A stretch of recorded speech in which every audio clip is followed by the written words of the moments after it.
Salut, moi c'est Louise. Salut, et moi c'est Aurélien.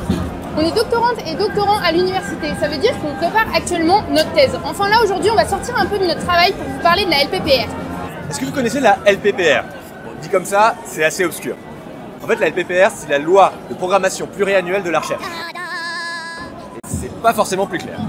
Alors voilà, c'est compliqué de faire de la recherche en France. Et du coup, le gouvernement a prévu une loi pour tout réorganiser. Tout, les financements, le fonctionnement, tout. Dit comme ça, pourquoi pas? Sauf que des rapports ont déjà été produits, et en fait, ces rapports, ils sont vachement inquiétants. Pourtant, il paraît qu'il ne faut pas qu'on s'inquiète. Il ne faut pas prendre à la lettre tout ce qui est écrit dans ces rapports. On est dans un milieu qui est plutôt factuel. Eh bien, moi, c'est prendre clair. un rapport pour une loi, je crois qu'il y a une petite erreur.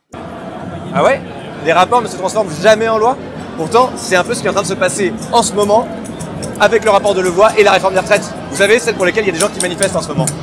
Du coup, nous, on a décidé de les prendre à la lettre, ces rapports, et de les étudier en tant que chercheurs, parce que c'est notre boulot, pour mieux comprendre leur impact sur notre travail, notre futur et l'enseignement supérieur en général. Dans cette vidéo, on va parler salaire. Un ou une jeune chercheur en France, c'est quelqu'un qui a cumulé les années d'études et de formation et qui a multiplié les emplois précaires pour financer son doctorat. Du coup, il est plus si jeune, 34 ans en moyenne à son premier poste. Et pour ce petit nombre de docteurs et de doctoresses qui ont finalement réussi à trouver un poste, leur salaire de chercheur, il est vraiment pas fou. Si on compare à d'autres pays, on est vraiment à la ramasse. Et si on compare à la fonction publique en France, les chercheurs sont vraiment parmi les moins bien payés. Là-dessus, on est d'accord, tous d'accord. Chercheurs, labos, fac, ministres, rapporteurs, tous font le même constat. Bon, et maintenant, qu'est-ce que le rapport propose de beau comme solution? Il propose de donner plus de sous à la recherche, une enveloppe de plusieurs milliards d'euros. Bah, dit comme ça, c'est hyper impressionnant. En fait, c'est tout juste suffisant, sachant qu'on est très à la retraite par rapport à d'autres pays. Mais ça, c'est une autre histoire. Alors, comment est-ce que les rapporteurs ont prévu de distribuer cette manne financière incroyable? En fait, il est prévu que les 2/3 de l'enveloppe, soit à peu près 1,6 milliard d'euros, soient destinés à une revalorisation par les primes. C'est ce qu'ils appellent une revalorisation indemnitaire. Et pour la distribution de cette revalorisation, il est prévu qu'il y ait un équilibre entre une revalorisation pour des équipes et puis des primes plus ciblées pour des individus. C'est-à-dire un équilibre entre reconnaissance individuelle et reconnaissance collective. Des primes. Ça vous fait pas penser à un autre projet de loi par hasard, celui sur la réforme des retraites? Dans ce même projet de loi, les chercheurs verraient leur pension retraite diminuer de 30%. Bon, ensuite ces primes, comment est-ce qu'on les attribue? Pour plus de la moitié, il faut qu'elles favorisent l'excellence. L'excellence. L'excellence, c'est vrai que c'est important et c'est vrai qu'il faut vraiment s'occuper de celle des chercheurs parce qu'ils forment quand même une belle bande de bras cassés. Non mais vous vous rendez compte? Un chercheur, c'est quelqu'un qui a un doctorat, le plus haut niveau de diplôme possible. Et c'est quelqu'un qui a réussi à être embauché dans une université et dans un labo qui distille les places au compte-gouttes. Ah là là, c'est vraiment des nuls.